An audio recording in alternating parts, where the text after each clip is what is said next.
दोस्तों आज जो कॉमिक्स हम पढ़ेंगे उसका नाम है आग के बादल। ये मनोज कॉमिक्स वालों की स्टोरी है और ये सेकंड पार्ट है। इसका पहला पार्ट है जादुई शीशे का रीच। तो पहले आप उसको पढ़ लेना। वो कॉमिक्स आपको मिल जाएगी प्लेलिस्ट में। मनोज स्टोरी का फोल्डर है उसके अंदर। ये जो स्टोरी है पहले पार्ट की है जो हमने पढ़ ली है। तो यहाँ तक की स्टोरी हम पढ़ चुके हैं जादुई शीशे का रीच में। अब पढ़ते हैं आगे। राजा अजीत सिंह ने मगन सिंह से कहा, युवराज मगन सिंह, हम तुम्हारी ताकत का लोहा मान गए हैं। तुम वास्तव में राजकुमारी माधवी के योग्य वर हो। हम सारे बैर भाव भूलकर राजकुमारी माधवी का विवाह तुम्हारे साथ करने की घोषणा करते हैं। धन्यवाद महाराज। तब शुभ मुहूर्त में युवराज मगन सिंह और राजकुमारी माधवी का विवाह हो गया।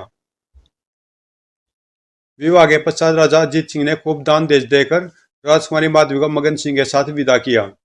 युवराज, महाराज जगन सिंह से कहना कि वे पुरानी शत्रुता को भूल जाए। आज से हम उनके सेवक हैं। पूरे लाव लश्कर के साथ युवराज मगन सिंह दीपनगर पहुंचा। राजमहल में पहुंचकर अपने पिता का आशीर्वाद दिया। बेटा, तूने तो असंभव को संभव करके दिखा दिया है। राजा अजीत सिंह को प्रसन्न करना तो बहुत टेढ़ी खीर थी। हम तुमसे बहुत खुश हैं। पिताजी महाराज, यह सब आपके प्रताप से हुआ है। दूसरी ओर रानी ललिता ने दरबार में घोषणा की, जो कि राजकुमारी प्रतिभा राजनीति के बारे में कुछ नहीं जानती है और फिर एक न एक दिन उसे विवाह के पश्चात प्रीतनगर छोड़कर अपने पति के राज्य जाना होगा। इसलिए आज से इस देश की महारानी हम हैं। आज से हमारे आदेश पर राज्य का प्रत्येक कार्य हुआ करेगा। और उस दिन से ललिता के निर्देश पर प्रीतनगर का राज कार्य चलने लगा। एक दिन महारानी ललिता को तांत्रिक अंजन देव प्रणाम करता है। वो तो यह मशहूर तांत्रिक अंजन देव है। महारानी ललिता तत्काल सिंहासन से उठी और तांत्रिक अंजन देव के पास आकर आदर सहित बोली, आइए महातांत्रिक, प्रीतनगर की महारानी आपका स्वागत करती है। रानी ललिता ने पूर्ण सम्मान के साथ तांत्रिक अंजन देव को अपने बराबर में बिठाया। तत्पश्चात, माँ तांत्रिक, हमारे दिल में बहुत दिनों से आपके दर्शनों की अभिलाषा थी। आज वह इच्छा पूरी हुई। हम चाहते हैं कि आप हमारे राजमहल में रुककर हमें अपनी सेवा का थोड़ा सा मौका दें। महारानी, आपके आदेश को हम टालेंगे नहीं। हमें आपका आतिथ्य स्वीकार है। तब दरबार की समाप्ति पर महारानी ललिता तांत्रिक अंजन देव को साथ लेकर अपने राजमहल में पहुंची। महातांत्रिक अंजन देव, मुझे कोई ऐसा उपाय बताइए जिसको करने से मैं शक्तिशाली बन जाऊं। कोई भी मेरे सामने सिर उठाकर बात न कर सके। ललिता की बात सुनकर तांत्रिक अंजन देव ने आंखें मूंद ली। कुछ देर मनन करने के पश्चात उसने आंखें खोली और बोला, महारानी, मुझे एक बात बताइए, क्या आपकी पुत्री राजकुमारी का विवाह कहीं तय हो चुका है? यह सुनकर रानी ललिता चौंकी। यह सवाल आपने क्यों पूछा महातांत्रिक? महारानी, मैं किसी से कोई बात निरर्थक नहीं पूछता हूँ। मेरी प्रत्येक बात का अर्थ होता है। मैंने आपसे जो बात पूछी आप मुझे उसका जवाब दीजिए। महातांत्रिक, महाराजा प्रतिम सिंह अपने मरने से पहले दुर्गपुर के राजा भूदेव सिंह के पुत्र युवराज जयदेव के साथ राजकुमारी प्रतिभा का रिश्ता पक्का कर गए थे। यही तो गड़बड़ हो गई। युवराज जयदेव के नक्षत्र आप पर भारी पड़ रहे हैं, जिसके कारण प्रीतनगर पर आपका शासन ज्यादा दिन तक नहीं चल सकेगा। विवाह के पश्चात जयदेव प्रीतनगर पर कब्जा कर लेगा और आपको धक्के देकर राज्य से बाहर निकाल देगा। वो, यह तो आपने बहुत बुरी बात बताई महातांत्रिक। क्या युवराज जयदेव के प्रकोप से बचने का कोई उपाय है?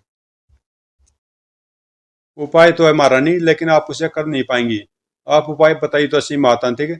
मैं हर हालत में उस उपाय पर अमल करूंगी। तो सुनो महारानी, आपको जयदेव के साथ हुआ रिश्ता तोड़ना होगा और राजकुमारी प्रतिभा का रिश्ता चंद्र देश के राजा चंद्रेश के साथ करना होगा। राजा चंद्रेश के नक्षत्र आपके बहुत अनुकूल हैं। ये आप क्या कह रहे महातांत्रिक? चंद्र देश के राजा चंद्रेश तो अधेड़ आयु के हैं और एक आंख के काने भी हैं। राजकुमारी प्रतिभा और उनका भला क्या मेल? मैंने तो पहले ही कहा था महारानी की, आप मेरा बताया उपाय न कर सकेगी और इस उपाय के अलावा दूसरा और कोई उपाय है भी नहीं। अगर आप राजा चंद्रेश के साथ राजकुमारी प्रतिभा का विवाह कर देंगी तो चंद्रेश के शुभ नक्षत्रों के कारण आपकी कीर्ति दिन दूनी रात चौगनी बढ़ेगी। एक बार फिर सोच लीजिए महारानी, आप अपना पतन चाहती है या उत्थान? तांत्रिक की बात सुनकर रानी ललिता गहरे सोच में डूब गई। फिर कुछ देर तक सोच विचार करने के पश्चात बोली, ठीक है महातांत्रिक, आपने जो उपाय हमें बताया है उससे मैं अवश्य करूंगी। मैं किसी भी प्रकार इस राज्य को अपने हाथों से नहीं खोना चाहती, चाहे इस कार्य के लिए मुझे कोई अनुचित कार्य क्यों न करना पड़े। शाबाश महारानी, आपकी उचित निर्णय क्षमता को देखकर मुझे प्रसन्नता हुई है।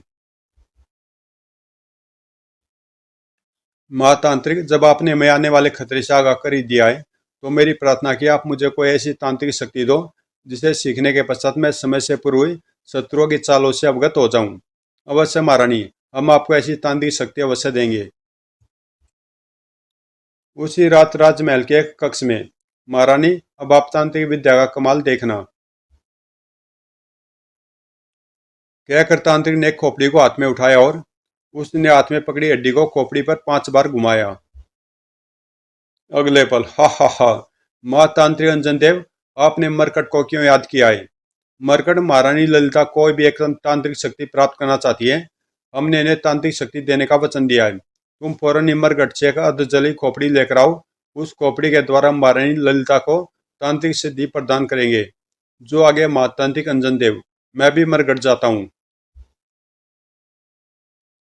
इतना कहकर मरकट कक्ष की खिड़की से बाहर निकल गया। सोए। अरे,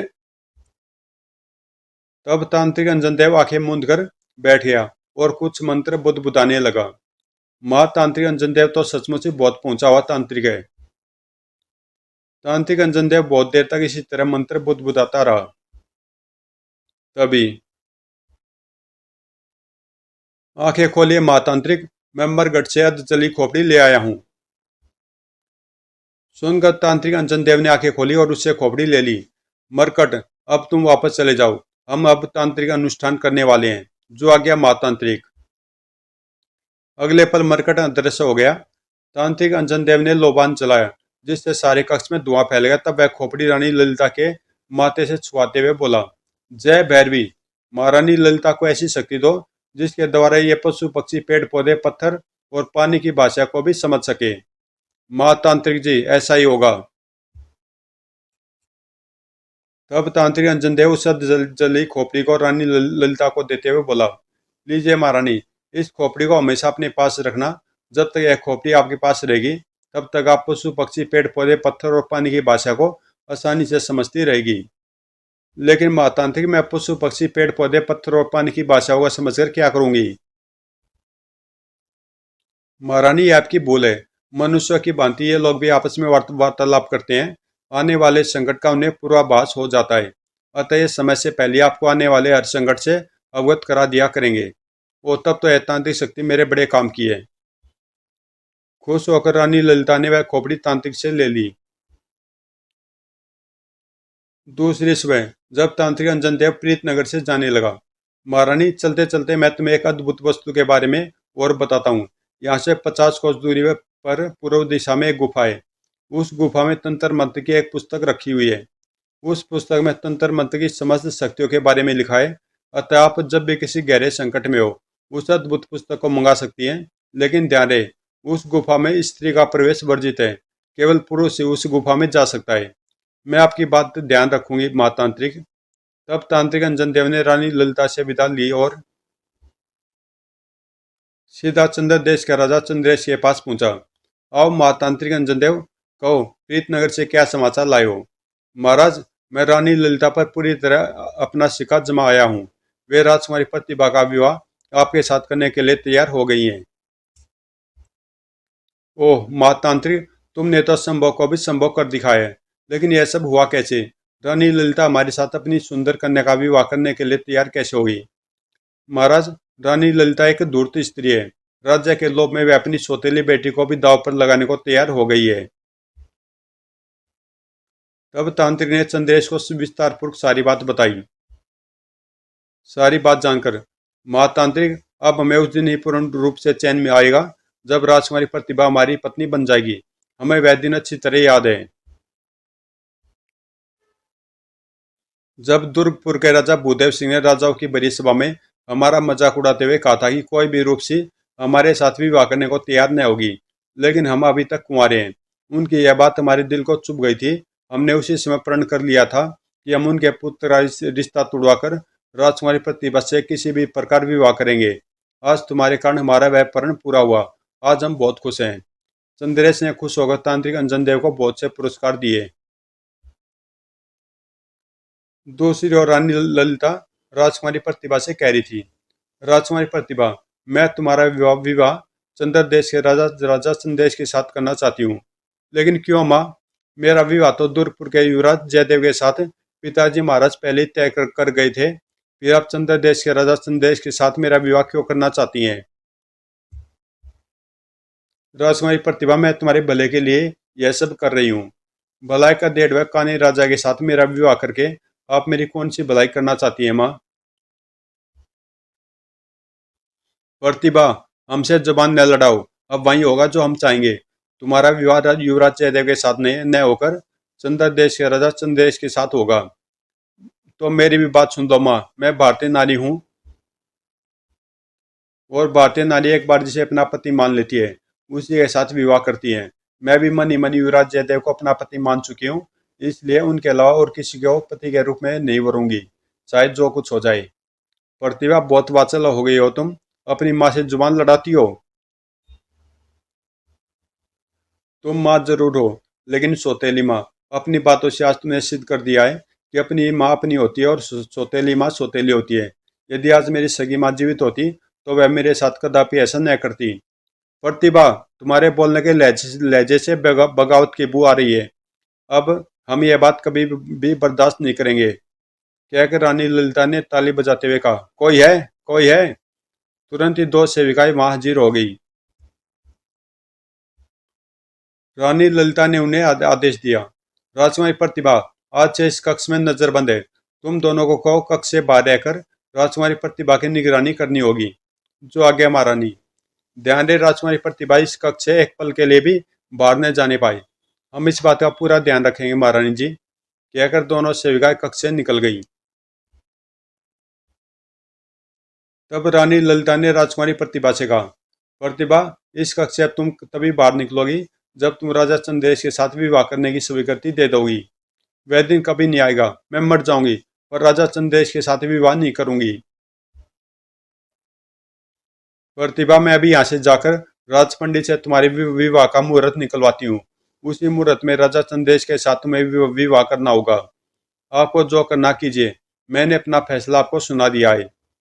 सुनकर रानी ललिता क्रोध में दांत पीसती हुई कक्ष से निकल गई। तब, ओह मेरे भगवान, अब क्या होगा? क्या सचमुच ही मेरा विवाह युवराज जयदेव के साथ न होकर अधेड़ राजा चंदेश के साथ होगा? सोचकर राजकुमारी प्रतिभा की आंखों में आंसू आ गए। राजकुमारी प्रतिभा के पास से आकर रानी ललिता ने तुरंत ही राज पंडित को बुलवाया। राज पंडित, राजकुमारी प्रतिभा का हम शीघ्र ही विवाह चंद्र देश के राजा चंद्रेश के साथ करना चाहते हैं। आप विवाह का शुभ दिन बताइए। जो आ गया महारानी जी। राज पंडित ने तुरंत ही पंचांग निकालकर गणना आरंभ की। कुछ देर पश्चात, महारानी, यह तो बड़ी विचित्र बात होगी। क्या हुआ राज पंडित जी? महारानी जी, राजकुमारी प्रतिभा और राजा चंदेश के नाम से विवाह का मुहूर्त आज से ठीक 6 माह पश्चात का निकला है, जबकि आप राजकुमारी का विवाह शीघ्र करना चाहती हैं। वो यह तो आपने बड़ी मुश्किल में डाल दिया राज पंडित जी। महारानी, अगर 6 माह से पहले राजकुमारी प्रतिभा और राजा चंदेश का विवाह कर दिया गया तो राज्य में भीषण अकाल पड़ जाएगा और राज्य में अकाल मौतें होने लगेंगी।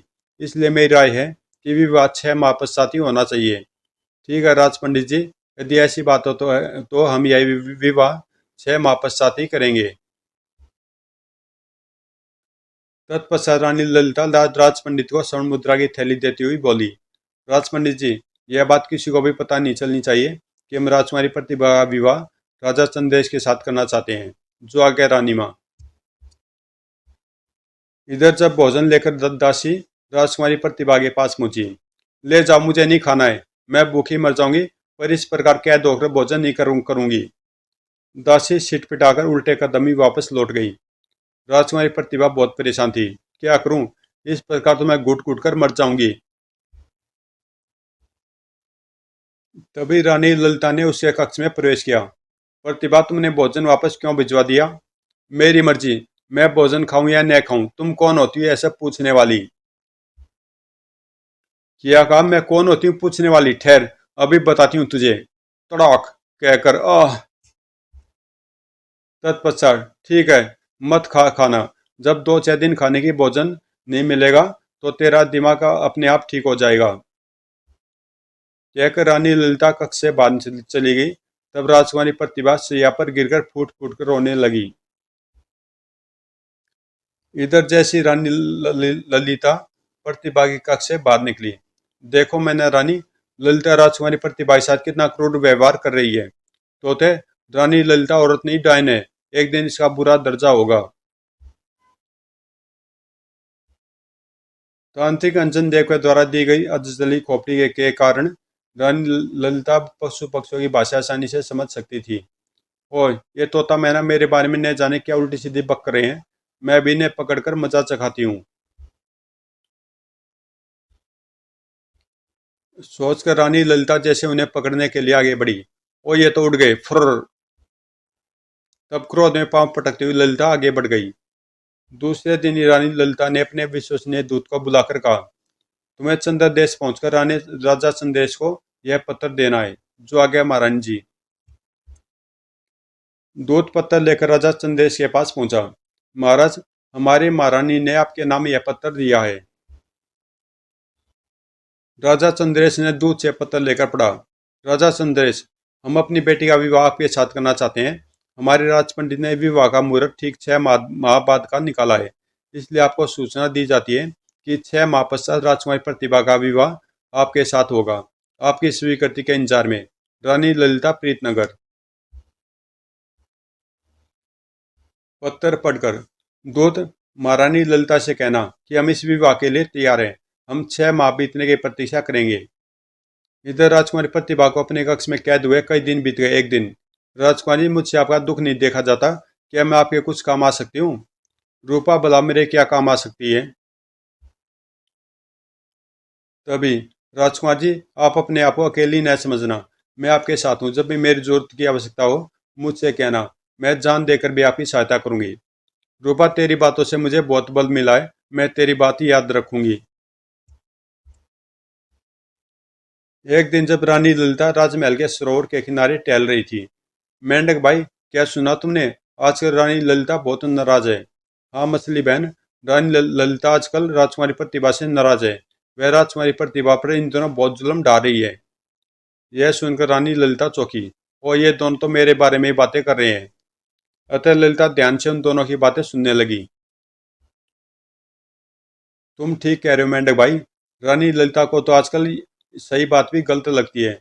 युवराज जयदेव और राजकुमारी प्रतिभा की जोड़ी बहुत अच्छी है, पर रानी उनका विवाह नहीं होने दे रही है। वह उसका विवाह डेढ़ चंदेश के साथ करने की सोच रही है। मछली बहन, घमंड किसी का नहीं रहता है, रानी ललिता का भी टूटेगा, देख लेना। युवराज जयदेव और प्रतिभा का विवाह अवश्य होगा। यह बातें सुनकर ललिता को बहुत क्रोध आया।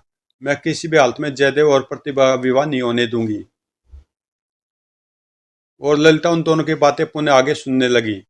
मेंढक भाई, मैंने तो यह भी सुना कि राजकुमारी प्रतिभा पर ढाए जा रहे जुल्मों की खबर धीरे धीरे राज्य के लोगों को भी लगने लगी है। उनमें रानी ललिता के प्रति आक्रोश उत्पन्न हो रहा है।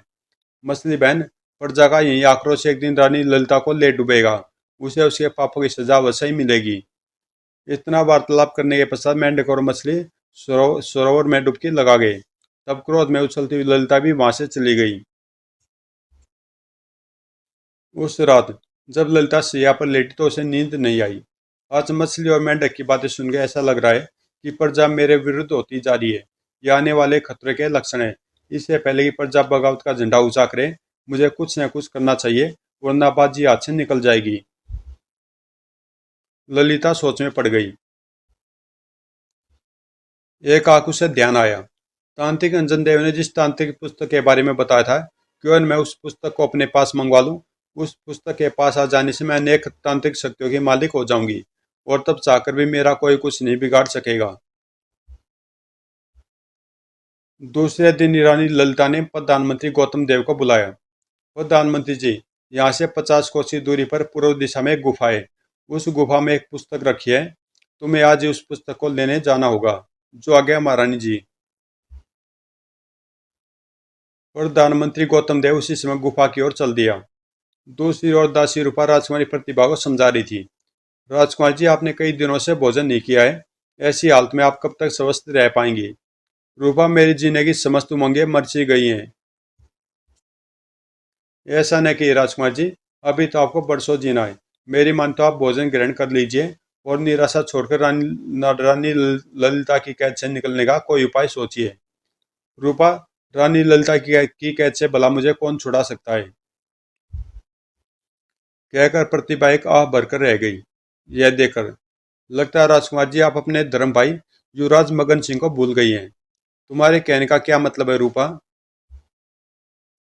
राजकुमार जी, क्या आप भूल गई हैं कि युवराज मगन सिंह ने मरते हुए महाराज प्रीतम सिंह जी को वचन दिया था कि उनकी मृत्यु के पश्चात वे तुम्हारी रक्षा करेंगे। आज यह मौका पहुंचाए, आप अपने धर्म भाई के पास सहायता की सूचना भिजवाइए। वे तुरंत आपकी सहायता के लिए यहाँ दौड़े चले आएंगे। लेकिन रूपा भाई, मगन सिंह को सूचना देने जाएगा कौन? मैं तो इस कक्ष से बाहर तक नहीं जा सकती।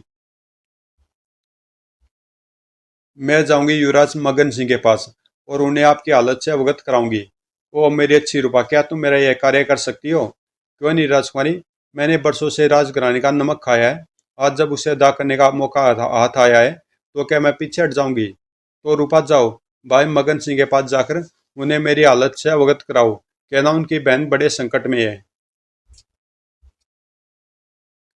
ठीक है राजकुमार जी, मैं आपकी बात नहीं टालूंगी, लेकिन मेरी एक बात आपको भी अवश्य माननी होगी। कौन सी बात रूपा? आपको भोजन करना होगा।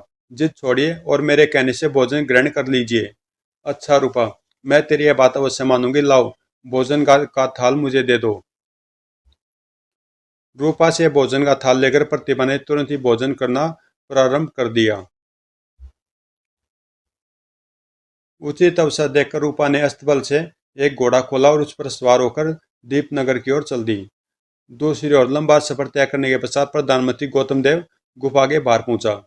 लगता है बरसों से कोई इस गुफा में नहीं आया है।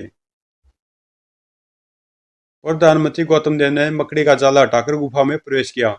वो गुफा में तो अलौकिक प्रकाश फैला हुआ है। सोचकर प्रधानमंत्री मंत्री चौकी पर रखी पुस्तक की ओर बढ़ गया। प्रधानमंत्री ने उस पुस्तक को उठा लिया। पता नहीं यह पुस्तक कैसी है जो महाराज जी ने मुझे इसे लेने के लिए इतनी दूर भेजा है। जरूर यह पुस्तक महत्वपूर्ण होगी। मुझे इसे खोलकर देखना चाहिए। प्रधानमंत्री गौतम देव से सबर नहीं हुआ और वह गुफा में ही पुस्तक खोलकर पढ़ने लगा। वो, यह पुस्तक तो बहुत करामाती है। इस पुस्तक के सहारे तो मैं पीड़ितनगर का राजा भी बन सकता हूँ। अब मैं किसी भी हालत में इस पुस्तक को महारानी ललिता को नहीं दूंगा। प्रधानमंत्री पुस्तक को लेकर गुफा से निकला और घोड़े पर बैठकर प्रीतनगर की ओर चल दिया। इस पुस्तक में तो विचित्र प्रकार की रहस्यमय बातें लिखी हुई हैं। इनमें लिखा हुआ कि किसी भी मनुष्य की बिल्कुल उसी के जैसे जीवित पुतली बनाई जा सकती है। इस क्रिया के द्वारा मैं रानी प्रतिमा की जीवित प्रतिमा बनाऊंगा और फिर रानी ललिता को कैद में डालकर उसके जीवित पुतली को अपने इशारे पर नचाऊंगा। फिर कुछ ही दिन बाद प्रीतनगर पर मेरा ही राज्य होगा। इन्हीं विचारों में डूबा प्रधानमंत्री गौतम देव रानी ललिता के पास पहुंचा। लाइए प्रधानमंत्री जी, पुस्तक हमें दे दीजिए। महारानी जी, आपको पुस्तक देने से पहले मैं आपको एक चमत्कार दिखाना चाहता हूँ। कैसा चमत्कार प्रधानमंत्री जी? तब प्रधानमंत्री ने हाथ में पकड़ी पुस्तक को खोला और उसमें लिखे मंत्र बुदबुदाता हुआ अपना सीधा हाथ हवा में लहराने लगा। प्रधानमंत्री जी, यह क्या कर रहे हैं?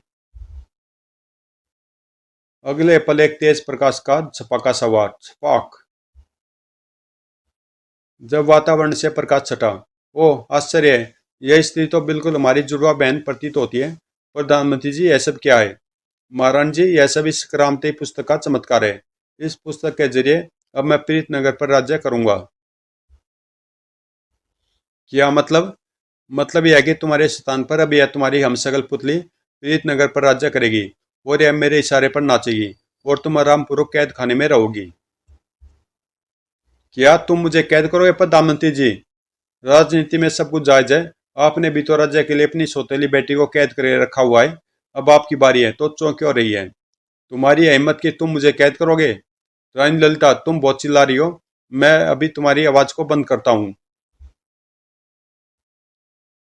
कहकर प्रधानमंत्री ने किताब खोलकर कुछ मंत्र पढ़े और छू। ओ मेरे गले को अचानक ही ये क्या हो गया है? गले से आवाज ही नहीं निकल रही है। रानी ललिता, अब तुम जीवंत पर्यंत इस कक्ष में कैद रहोगी और तुम्हारी हमशक्ल पुतली मेरे इशारों पर नाचेगी। किसी को सपने में भी गुमान नहीं होगा कि तुम्हारे स्थान पर तुम्हारी पुतली राजमहल में रह रही है। चलो, अब तुम्हारी जगह उस कमरे में है। प्रधानमंत्री ने धक्का देकर रानी ललिता को दूसरे कक्ष में धकेल दिया और बाहर से कुंडी लगा दी। कक्ष के अंदर, ओह, अचानक ही बाजी कैसे पलट गई। मैं तो सोच भी नहीं सकती थी कि प्रधानमंत्री गौतम देव मेरे साथ इस प्रकार छल करेगा। दूसरी ओर ललिता की पुतली को सिखा पढ़ाकर प्रधानमंत्री गौतम देव राजकुमारी प्रतिभा के कक्ष में पहुंचा। तुम यहाँ क्यों आई हो? बेटे, गुस्सा थूक दो। मैंने तुम्हारी बात मान ली है। अब तुम्हारा विवाह राजा चंदेल से न होकर प्रधानमंत्री गौतम देव के साथ होगा। रानी ललिता, तुमने क्या मुझे कठपुतली समझा है, जिसे जब चाप ने इशारे पर नचा लिया? मैं हार्डमास की जीवित पुतली हूँ। मैं तुम्हारे इशारे पर कदापि नहीं नाचूंगी। ललिता बेटी, मान जाओ, जिद नहीं किया करते हैं। नहीं, कभी नहीं। तुम दोनों अपनी मनुष्य सूरतें लेकर यहाँ से चले जाओ। ठीक है, इस समय तो हम जा रहे हैं, लेकिन एक दिन तुम्हें रानी ललिता की बात मानकर हमारे साथ विवाह करना ही होगा, वरना हम तुम्हें तड़पा तड़पा कर मार देंगे। मुझे तड़प तड़प कर मरना मंजूर है। तब प्रधानमंत्री गौतम देव ने ललिता की पुतली को कुछ इशारा किया और दोनों तेजी से कक्ष से निकल गए। दूसरी ओर लंबा सफर तय करने के पश्चात दासी रूपा युवराज मगन सिंह के पास पहुंची और उसे राजकुमारी प्रतिभा की दुख भरी गाथा सुनाई। ओ, हमारी बहन इतने संकट में है। हम अभी तुम्हारे साथ चलते हैं रूपा। चलिए युवराज, राजकुमारी प्रतिभा आपका बेचैन से इंतजार कर रही होगी। तब युवराज मगन सिंह रूपा के साथ फौरन ही पीतनगर की ओर चल पड़ा। अभी वे कुछ ही दूर चले थे कि ठहरो मगन सिंह। तब मगन सिंह ने पलट कर देखा। धर्म देवता आप? मगन सिंह, आज तुम फिर एक नेक कार्य करने के लिए जा रहे हो, इसलिए मैं तुम्हारी सहायता करने पुनः यहाँ आया हूँ। मगन सिंह रूपा दासी के प्रीतनगर से आने के पश्चात वह शतरंज की चालें पलट चुके हैं। अब वहाँ असली रानी ललिता प्रधानमंत्री गौतम देव की कैद में है और प्रधानमंत्री द्वारा मंत्रों द्वारा पैदा की गई रानी ललिता की हमशक्ल पुतली प्रीतनगर पर राज्य कर रही है। क्या? वो, यह तो और भी बुरा हुआ। तब धर्म देवता ने एक चमकती हुई छड़ी मगन सिंह को दी। युवराज मगन सिंह, प्रधानमंत्री गौतम देव तंत्र मंत्र वाली पुस्तक हमेशा अपने साथ रखता है। इस छड़ के स्पर्श मात्र से ही उस पुस्तक की करामातें समाप्त हो जाएंगी और पुस्तक का प्रभाव समाप्त होते ही जादुई पुतली भी धुआं बनकर उड़ जाएगी। तब तुम आसानी से प्रधानमंत्री गौतम देव को मौत के घाट उतार सकते हो। धन्यवाद धर्म देवता। धर्म देवता से छड़ लेकर मगन सिंह आगे बढ़ गया। कुछ दूर चलने पर उसे मानवता की देवी मिली। उसने मगन सिंह को बताया, युवराज, रानी ललिता ने तांत्रिक अंजन देव के कहने पर ही राजकुमारी प्रतिभा को कैद किया है। तांत्रिक अंजन देव को राजा चंद्रेश ने रानी ललिता के पास सिखा पढ़ाकर भेजा था, लेकिन राजा चंद्रेश को यह सब करने की आवश्यकता थी। तब मानवता की देवी ने सारी बातें विस्तार पूर्वक मगन सिंह को बताई। सारी बातें बताने के पश्चात राजा चंद्रेश और तांत्रिक अंजन देव जब तक जीवित रहेंगे राजकुमारी प्रतिभा को परेशान करते रहेंगे, इसलिए राजकुमारी के हित में उन दोनों का मरना आवश्यक है। आप ठीक कह रही मानवता की देवी। तब मानवता की देवी ने एक छोटी सी डिबिया मगन सिंह को देते हुए कहा, मगन सिंह, इस डिबिया में आग के बादल हैं। प्रधानमंत्री गौतम देव से निपटने के पश्चात तुम चंद्र देश की ओर डिबिया का मुंह करके इसका ढक्कन खोल देना।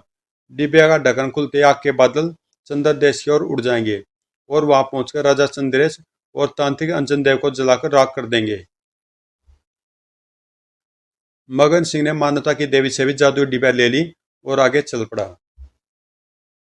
जैसे वह प्रीत नगर की सीमा के पास पहुंचा, रूपा, मैं यहीं पर रुकूंगा। मैं तुम्हें जैसा बता रहा हूँ तुम बहन प्रतिभा से वैसा ही जाकर कहना और उनसे यह भी कहना कि मेरी बताई योजना पर वह निर्भय होकर चले। जल्दी उन्हें पापी से छुटकारा मिल जाएगा। तब उसने रूपा को धीरे धीरे अपनी योजना समझाई। मगन सिंह को वहीं पर छोड़कर दासी रूपा राजकुमारी प्रतिभा के पास पहुंची और उसे सारी बातें बताई। राजकुमारी, डरिए नहीं। युवराज मगन सिंह प्रीतनगर के बाहर आ पहुंचे हैं। उन्होंने एक योजना बताई है। उसी योजना के अनुसार अनुसार अब आपको चलना है। तो वह योजना मुझे जल्दी बता रूपा। तब रूपा ने राजकुमारी प्रतिभा के कान में मगन सिंह की योजना बताई। योजना सुनने के पश्चात, ठीक है रूपा, प्रतिदिन की भांति कुछ देर बाद ही रानी ललिता और प्रधानमंत्री गौतम देव मेरे पास आएंगे। तब मैं भैया मगन सिंह की योजना के अनुसार ही उनसे बातें करूंगी। ठीक है राजकुमारी, अब मैं जाती हूँ, कहकर रूपा कक्ष से निकल गई। कुछ देर बाद रानी ललिता और प्रधानमंत्री गौतम देव ने उसके कक्ष में प्रवेश किया। प्रतिभा, तुमने अपना विचार बदला है या नहीं? प्रधानमंत्री जी, बहुत सोच विचार करने के पश्चात मैं इस निर्णय पर पहुंची हूँ कि आपसे विवाह करने में ही मेरी भलाई है, इसलिए मैं आपके साथ विवाह करने के लिए तैयार हूँ। शाबाश प्रतिभा, तुम्हारा निर्णय जानकर मैं प्रसन्नता हुई है। लेकिन प्रधानमंत्री जी, मैं आपसे उसी सूरत में विवाह करूंगी जब आप मेरी एक बात मानोगे। कौन सी बात प्रतिभा? आपको और रानी माँ को इसी समय मेरे साथ रथ में बैठकर राज्य की सीमा पर स्थित शिव मंदिर में दर्शन के लिए चलना होगा। विवाह से पहले मैं शिव भगवान का आशीर्वाद लेना चाहती हूँ। ठीक है, हम दोनों भी तुम्हारे साथ शिव मंदिर चलते हैं। कुछ देर बाद वे तीनों रथ में बैठकर शिव मंदिर की ओर जा रहे थे। जैसे वे शिव मंदिर के बाहर पहुंचे, मगन सिंह उनके रथ के सामने आ कूदा। ओ मगन सिंह, भैया, मेरे भैया! घबराओ नहीं प्रतिभा बहन, मैं आ गया हूँ। अब इन दोनों को इनकी करनी का फल अवश्य मिलेगा। तुम भला मेरा क्या बिगाड़ सकते हो तुच्छ प्राणी? प्रधानमंत्री गौतम देव, बहुत अभिमान है न तुझे अपनी इस पुस्तक पर। क्यों न हो, इस पुस्तक के जरिए मैं अच्छे अच्छों को पानी पिला सकता हूँ। हम भी तो देखें तेरी इस पुस्तक की करामात। कहकर मगन सिंह ने धर्मदेवता की दी हुई छड़ी उसकी पुस्तक से स्पर्श कर दी। अरे यह क्या कर रहा है? अगले पल, आह, मैं जली। रानी ललिता की पुतली, तुझे क्या हुआ? यह क्या हुआ? तंत्र मंत्र द्वारा पैदा की हुई पुतली अचानक धुएं में विलीन क्यों हो गई? पुतली ने कोई जवाब नहीं दिया और कराती हुई धुएं में विलीन हो गई। तब मगन सिंह ने गौतम देव से कहा, अब तेरा खेल खत्म हो गया, तूने बहुत चालें चल ली, अब चाल चलने की बारी मेरी है। कहते हुए खचाक, आह! प्रधानमंत्री कटे वृक्ष की तरह रथ में गिरकर तड़पने लगा। कुछ ही क्षण में उसकी मृत्यु हो गई। तब, चलो मैं तुम्हें तुम्हारी सौतेली माँ से मिलवाता हूँ। तब दोनों रथ में बैठकर प्रीतनगर की ओर चल दिए। प्रीतनगर पहुंचकर मगन सिंह प्रतिभा को उस कक्ष के बाहर ले गया जिसमें रानी ललिता कैद थी। बहन प्रतिभा, इसी कक्ष के अंदर तुम्हारी माँ कैद है। दरवाजा खोलकर दोनों कक्ष में पहुंचे। जालिम रानी ललिता, तूने मेरी बहन पर बहुत जुल्म ढाए, अतः मरने के लिए तैयार हो जा। कहते हुए मगन सिंह ने वार करने के लिए तलवार ऊपर की ओर उठा ली।